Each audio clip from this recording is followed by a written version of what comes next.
Last line क्या लिखी थी अपन ने चित्र में दर्शाया गया है ये था लेसन की बनावट को नीचे चित्र में दर्शाया गया है। दर्शा दो दर्शा दो दर्शा दो।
शुद्ध या नेज अर्धचालक। अब आपको इसको बनाना है पी प्रकार का अर्धचालक, तो कौन सा शुद्धि मिलाओगे, पंच संयोजी या त्रिसंयोजी?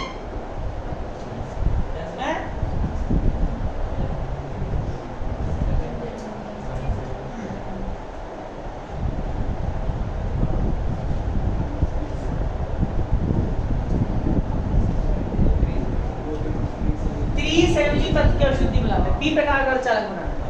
तो जब त्रिसंयोजी तत्व की अशुद्धि मिलाओगे, जैसे बोरोन की, तो बोरोन परमाणु क्या करते हैं, जर्मेनियम परमाणु को विस्थापित करके क्या करेंगे, अपने स्थान ग्रहण कर लेते हैं। फिर 4 सहसंयोजी बंध बनाता है, तो बोरोन की संयोजिकता कितनी होती है, 3। अगर चौथा बंध बनाने के लिए ये क्रिस्टल से एक इलेक्ट्रॉन उधार देता है, इसके वहां क्या बन जाता है, होल बन जाता है, इसलिए इसको क्या बोलते हैं, ग्राही अशुद्धि। ठीक है, तो ऐसे ही अशुद्धि मिलाकर क्या बनाया जाता है, रूबी क्रिस्टल। इसमें क्या करते हैं, एल्यूमिनियम में किसकी, क्रोमियम की अशुद्धि मिला देते हैं। ठीक है, तो क्या बन जाता है आपका रूबी क्रिस्टल। तो रूबी क्रिस्टल की क्या लेते हैं, छड़ लेते हैं, जिसकी लंबाई 5 सेंटीमीटर, व्यास कितना होता है, 1 सेंटीमीटर। ठीक है, इस रूबी क्रिस्टल के एक पृष्ठ को पूर्ण परावर्तक और एक पृष्ठ को क्या बनाते हैं, आंशिक परावर्तक। अगर इसको भी आंशिक बना दोगे तो लेजर अटैक से भी निकल जाएगा। ठीक है, तो अपन चाहते हैं एक ही दिशा में निकले, तो एक को क्या कर दिया पूर्ण परावर्तक और एक को क्या कर दिया आंशिक, ताकि एक दिशा में निकले। पत्थर बैठी भी निकल गया, उठी भी निकल गया, इधर कोई खड़ा है उसकी धज्जियां उड़ गई, इधर कोई उसकी तो उड़ गई। ठीक है, तो लेजर प्रकाश निकाल दिया। फिर क्या करते हैं, इस रूबी क्रिस्टल की छड़ को एक कांच की नलिका में रखते हैं। इस कांच की नलिका पर जिनोन की पतली सी नली को क्या करते हैं, लपेट देते हैं, जिसका संबंध किससे होता है, शक्ति प्रदायक से, मतलब विद्युत स्रोत से, शक्ति प्रदायक से। और इसमें साथ ही ठंडे पानी को क्या किया जाता है, प्रवाहित किया जाता है, ताकि इसके अंदर का ताप क्या रहे, नियत बना रहे, ताकि ज्यादा ताप से ये कांच की नली टूट ना जाए। इसमें 5 सेंटीमीटर लंबी और 1 सेंटीमीटर व्यास की, 1 सेंटीमीटर व्यास की रूबी क्रिस्टल की छड़ होती है। रूबी क्रिस्टल का सूत्र पूछा गया है एक बार, क्या होता है, रूबी क्रिस्टल का सूत्र लिख लो इसीलिए। रूबी क्रिस्टल का सूत्र Al2O3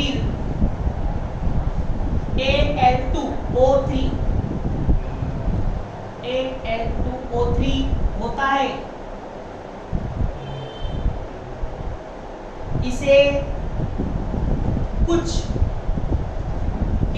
कुछ एल्यूमिनियम परमाणुओं को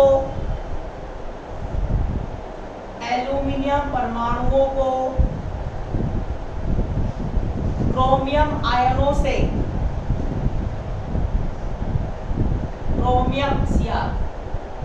से प्रतिस्थापित किया जाता है। इसे एक कांच की नलिका में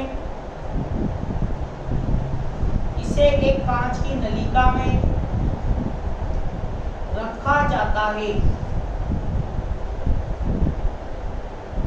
इसके एक सिरे को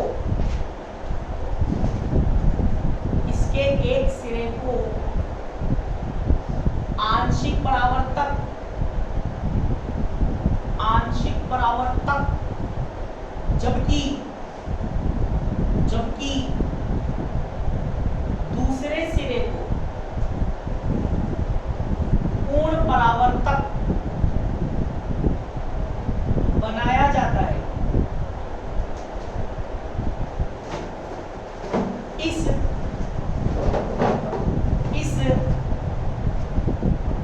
कांच की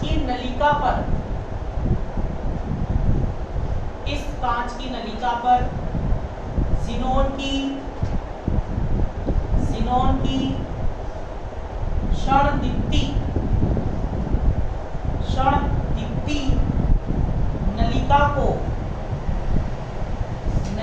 को लपेटा जाता है। ज़ीनोन की क्षणदीप्ति नलिका को लपेटा जाता है, जिसका संबंध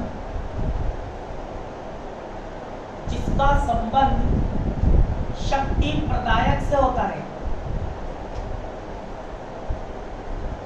जिसका संबंध शक्ति प्रदायक से होता है। इस कांच की नलिका पर एक पतली कांच की नलिका लपेटी जाती है, जो दिखाई नहीं जाती, लपेटी जाती है, जिसमें होकर पतली कांच की नलिका लपेटी जाती है, जिसमें होकर ठंडा जल प्रवाहित किया जाता है।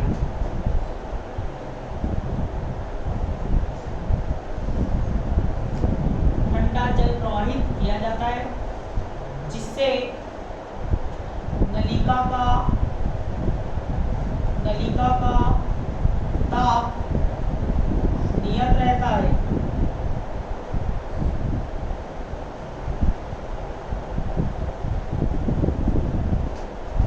अब देखो कार्य प्रणाली।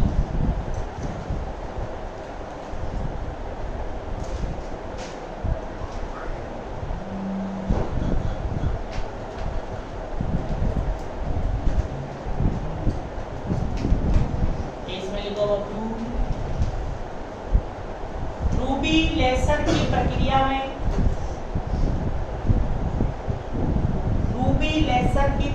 में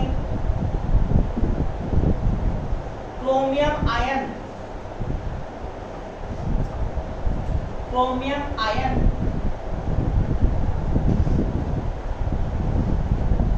लेसर प्रकाश उत्पादन करते हैं। लेसर प्रकाश उत्पादन करने में महत्वपूर्ण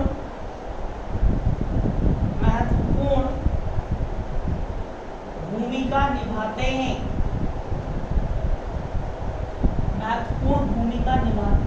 हैं। क्रोमियम आयनों के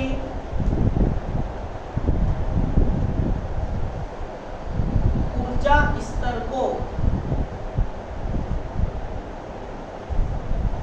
नीचे चित्र में दर्शाया गया है।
महत्वपूर्ण योगदान होता है किसका? क्रोमियम के दो चौड़े ऊर्जा स्तर 3 और 3b का। चौड़े ऊर्जा स्तर होते हैं, इनका मेन योगदान कैसे? सुनो, बताओ। ये अपनी रूबी क्रिस्टल की छड़, ठीक है, और इस पर क्या लपेटी हुई है? ज़ीनोन की क्षण दीप्त विसर्जन नलिका। तो क्रोमियम के जो ऊर्जा स्तर है, चौड़े ऊर्जा स्तर 3a का मूल ऊर्जा स्तर, ये कौन सा ऊर्जा स्तर है? मूल ऊर्जा स्तर। ये कौन सा है बबलू? मूल ऊर्जा स्तर। तो 3a का मूल ऊर्जा स्तर से ऊर्जा अंतराल कितना है? 5600 एंगस्ट्रॉम। 3b का मूल ऊर्जा स्तर से ऊर्जा अंतराल कितना है? 4100 एंगस्ट्रॉम। अब होता है क्या है कि जैसे ही ज़ीनोन की क्षणदीप्त विसर्जन नलिका का संबंध शक्ति प्रदायक से करते हैं। किससे करते हैं? शक्ति प्रदायक, मतलब विद्युत स्रोत से। शक्ति प्रदायक से करते हैं तो ये क्या देती है? प्रकाश। क्या देती है? ये प्रकाश देती है। कौन? ज़ीनोन की क्षणदीप्त विसर्जन नलिका। जैसे अपना ट्यूबलाइट होती है, ट्यूबलाइट, एलईडी वाली ट्यूबलाइट की बात नहीं कर रहा हूँ, जो आती है ना, बहुत कम मिलती है आजकल, तो गैस वाली ट्यूबलाइट। जैसे स्विच ऑन करते हो क्या देती है? प्रकाश। क्यों देती है? क्योंकि उसमें क्या भरी होती है? गैस। क्या भरी होती है? गैस भरी होती है। और जैसे ही गैस का विद्युत विसर्जन कराते हो, एक ट्यूब लेना, उसमें गैस भर देना।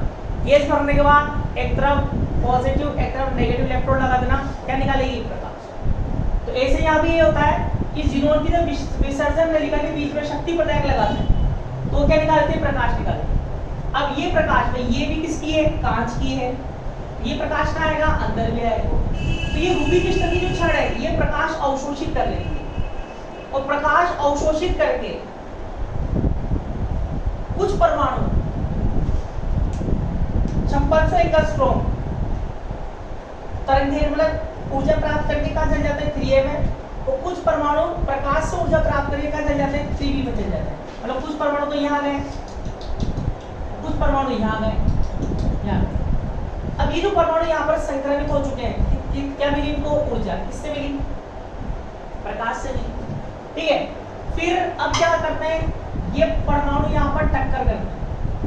अब ये टक्कर करेंगे तो कुछ परमाणु टक्कर के कारण 3b में संक्रमित हो जाते हैं, और कुछ परमाणु यहाँ टक्कर करेंगे तो किसमें? 2a में, और यहाँ के तो 2b में, यहाँ किसमें? 2a में संक्रमित हो जाए। ये प्रक्रिया क्या होती है? चलती रहती है। ऊपर जाएंगे, यहाँ संख्या बढ़ेगी, टक्कर करेंगे, यहाँ देंगे, फिर ऊपर जाएंगे, यहाँ टक्कर करेंगे, यहाँ आएंगे। तो यहाँ और यहाँ लगातार परमाणु की संख्या क्या होगी? बढ़ती रहेगी, बढ़ती रहेगी, बढ़ती रहेगी, बढ़ती रहेगी। तो यहाँ पर कौन सी स्थिति उत्पन्न हो जाएगी? जनसंख्या व्युत्क्रमण की। और जब जनसंख्या व्युत्क्रमण की स्थिति होने के बाद तो यहाँ से यहाँ पर संक्रमित होते हैं, तो 6929 एंगस्ट्रॉम, यहाँ से लेके यहाँ तक के लिए 6343 एंगस्ट्रॉम का सतत प्रकाश पुंज निकालते हैं, जो कि क्या है? लेजर प्रकाश। तो लिखो,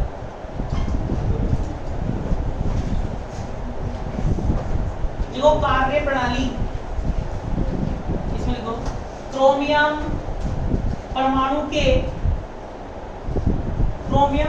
में मूल ऊर्जा स्तर, क्रोमियम परमाणु में मूल ऊर्जा स्तर के ऊपर दो चौड़े ऊर्जा स्तर 3a और 3b, 3a और 3b होते हैं, जिनका मूल ऊर्जा स्तर से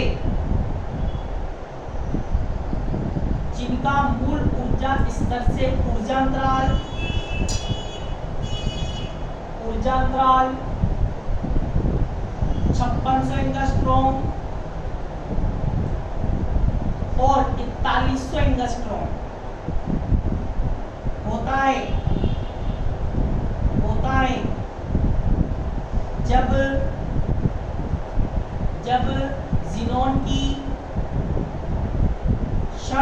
दीप्ति,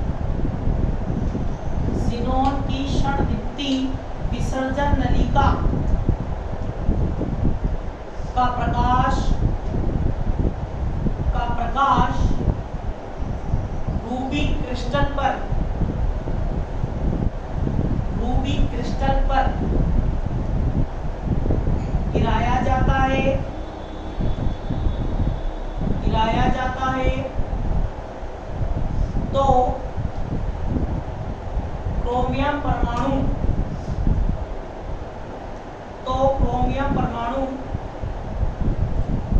5600 एंगस्ट्रॉम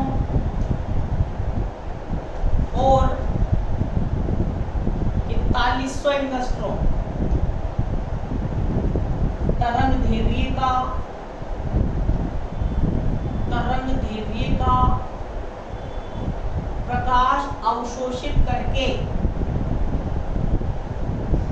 प्रकाश अवशोषित करके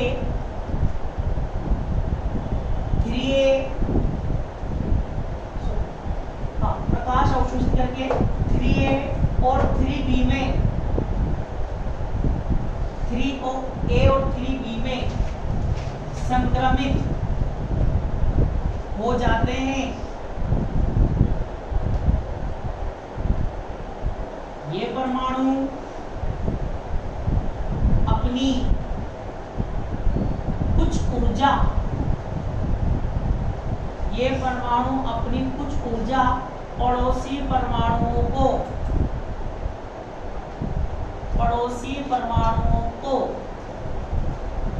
स्थानांतरित करके 2A और 2B में चले जाते हैं। 2A और 2B में चले जाते हैं। यही प्रक्रिया चलती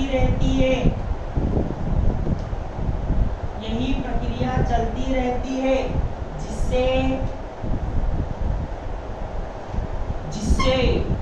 2A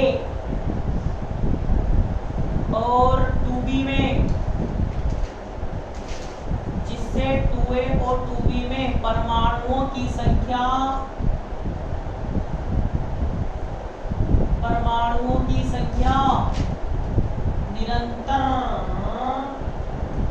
निरंतर बढ़ती जाती है। इस प्रक्रिया को प्रकाशीय पंपन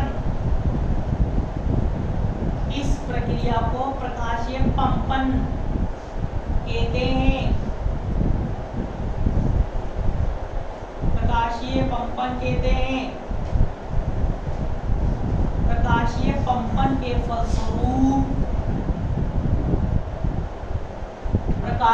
पंपन के फलस्वरूप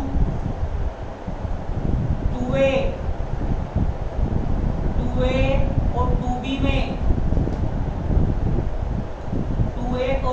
में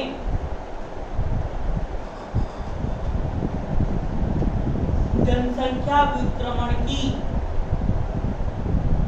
स्थिति उत्पन्न हो जाती है।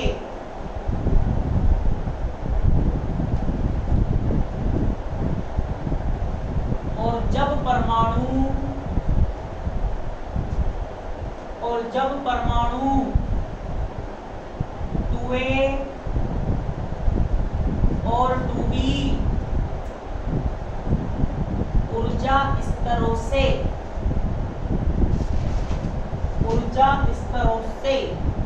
मूल ऊर्जा स्तरों में संक्रमित होते हैं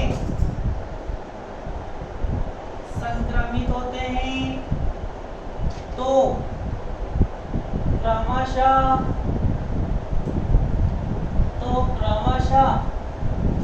6943 एंगस्ट्रॉम और 6929 एंगस्ट्रॉम तरंगदैर्घ्य के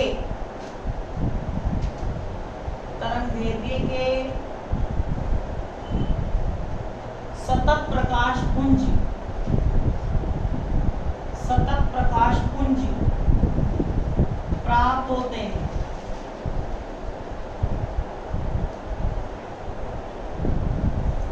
अगले आंसर लिखो। इनमें से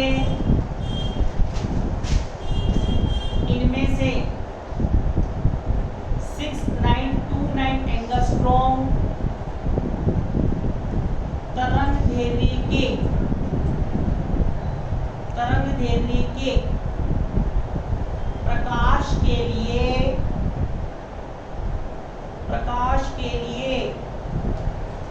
फोटोनों को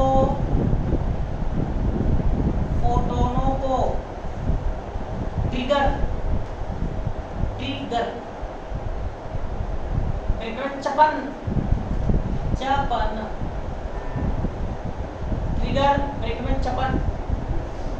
किया जाता है।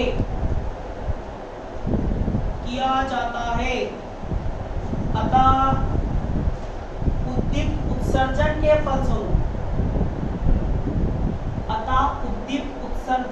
फलस्वरूप 6929 एंगस्ट्रॉम तरंगदैर्घ्य के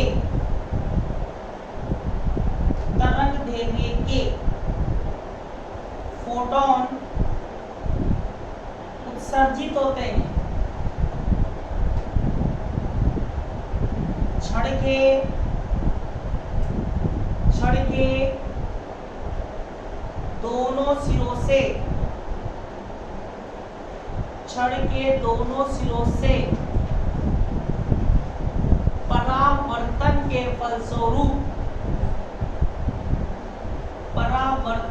फलस्वरूप ये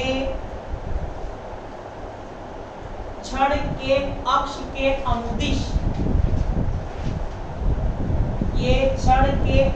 अनुदिश गतिमान होते हैं और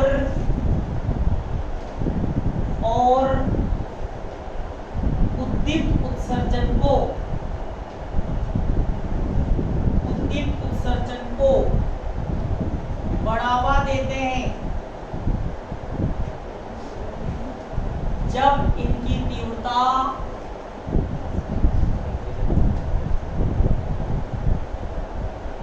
उत्सर्जन को बढ़ावा देते हैं जब इनकी तीव्रता उच्च हो जाती है। तो ये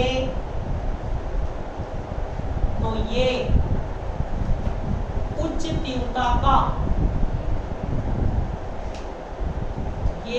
तीव्रता का लेसर प्रकाश क्रिस्टल से निर्गत होता है।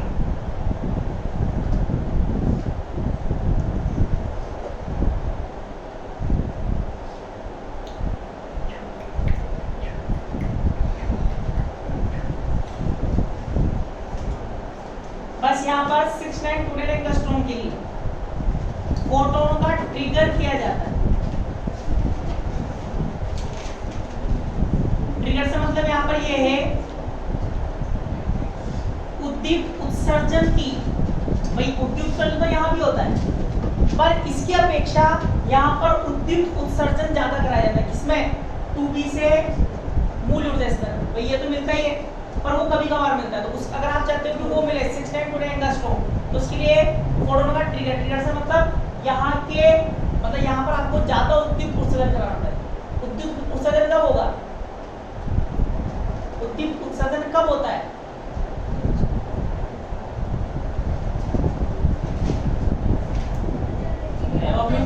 अरे बबलू ये ऊपर परमाणु है, इसको नीचे गिराना है। उद्दीप्त उत्सर्जन क्या होगा? अब मान लो आपने एक फोटोन आपतित किया तो आइंस्टीन ने क्या बोला कि ये क्या कर सकता है? नीचे से ऊपर भी पहुंचा सकता है और ऊपर से नीचे भी पहुंचा सकता है।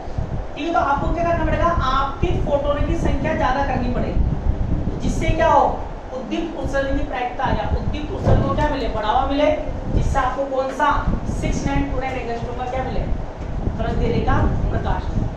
अब लिखो लेजर के उपयोग,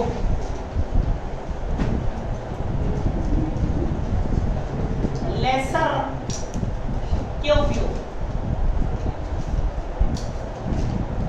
फर्स्ट नंबर लिखो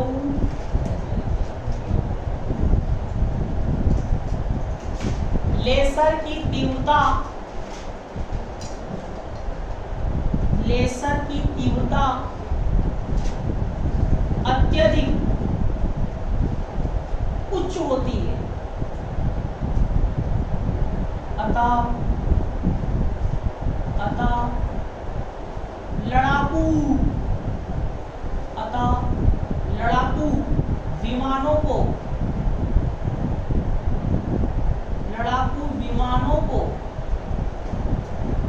गिराने में, लड़ाकू विमानों को गिराने में इसका उपयोग किया जाता है।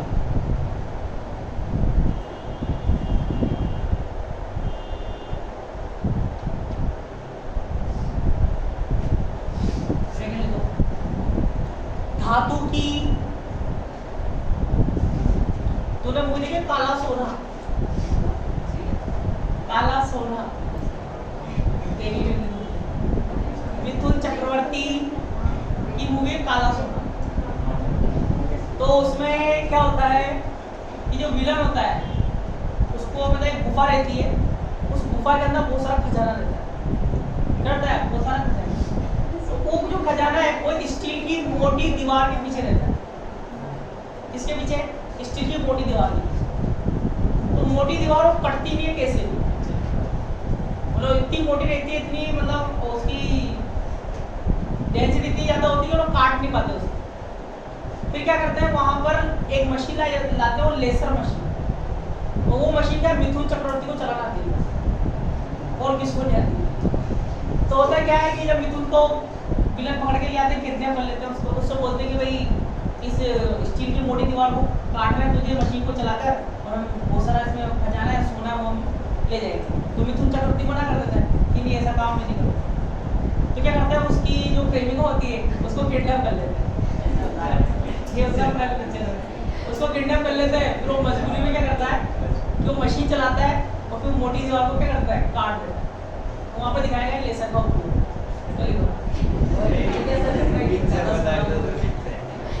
लिखो क्या लिखा,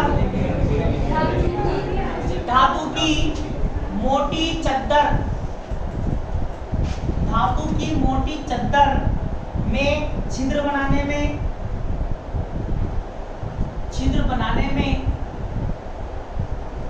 लेसर का उपयोग किया जाता है।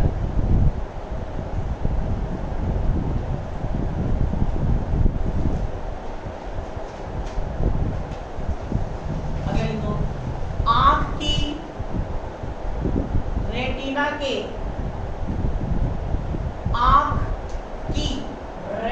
के पुनर्स्थापन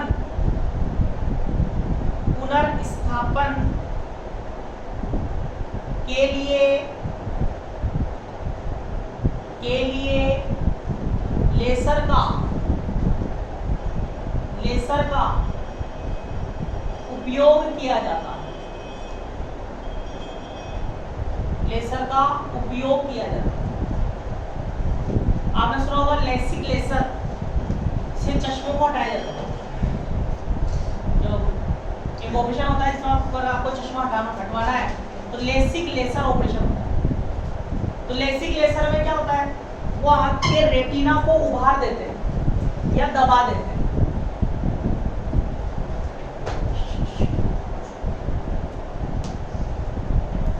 जैसे मान लो ये तुम्हारी आंख है, ठीक है, ये आपका रेटिना है। तो अगर प्रकाश किरणें रेटिना पर फोकसित होगी तो आपकी आंख बिल्कुल क्या है, सही। अगर मान लो किसी की रेटिना से पहले फोकसित होगी यही फोक्सित होगी, तो उसको कौन सा दोष है?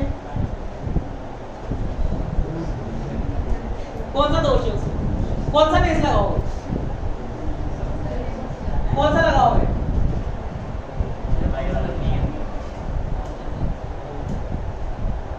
भाई इसको अपन को यहाँ फोक्सित कराना है, यहाँ फोक्सित कराना है, तो कौन सा लेंस लगाओगे? उत्तल लगाओगे या अवतल लगाओगे? अवतल। क्यों?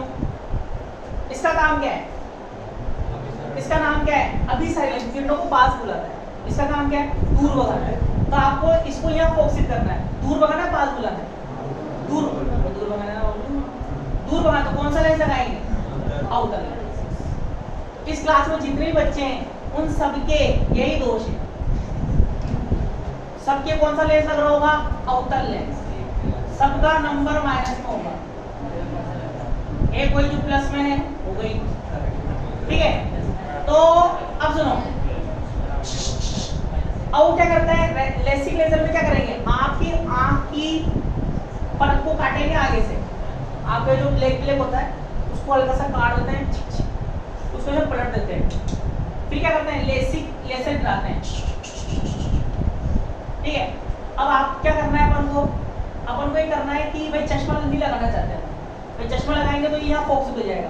हम चाहते हैं बिना चश्मे के हो जाए, तो क्या करते हैं? इसको इसका शेप ऐसा कर देते हैं अंदर से। ठीक है, तो जो भी प्रकाश किरण आएगी वो कहाँ फोक्स होगी? आपके रेटिना। ऐसे अगर किसी का रेटिना के पीछे हो रहा है, क्या हो रहा है? रेटिना के पीछे, तो उसको कौन सा लेंस लगाना पड़ेगा? उत्तल लेंस। वो चाहता है कि मैं लेंस नहीं लगाऊं, तो लेसिक लेंस से क्या करेंगे? इस रेटिना को थोड़ा सा एकदम बाहर देंगे, प्रकाश की नहीं फोक्स हो जाती है, उसको स्पष्ट दिखाई देने। तो किससे करते हैं? LASIK lens. पर ये कम नंबर के लिए होता है। और मान लो कम नंबर के लिए मतलब ये, और मान लो किसी के ज्यादा नंबर है, किसी के ज्यादा नंबर है, ज्यादा नंबर से मतलब उसकी ये फोक्सित हो रही है, इतना सारा गेम है, और क्या आपको बोर्ड पढ़ाई पूरी करनी है? जैसे हाई नंबर के लिए पॉसिबल नहीं है। जिनकी बहुत कम गेम होता है ना, बहुत कम है, मतलब बहुत कम नंबर है माइनस में से, मतलब उसके लिए सक्सेस है, ज्यादा नंबर वालों के लिए नहीं। तो बिगाड़ देते हैं आगे रिजल्ट दे तो लिखो, आगे लिखो, मतलब अंदर से करता हूँ, बाहर नहीं दिखता है, आप वहां से कैसे लिखोगे? अगला लिखो, अगला उपयोग नाभिकीय संलयन में, नाभिकीय संलयन में लेसर प्रकाश का उपयोग किया जाता है।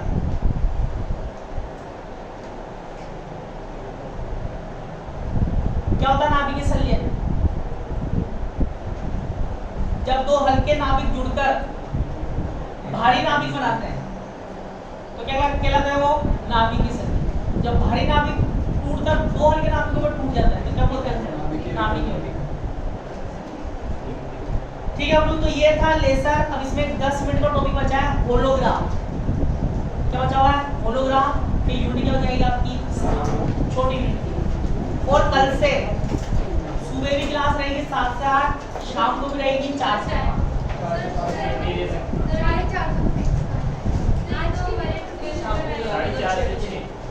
डेली। से बताओ।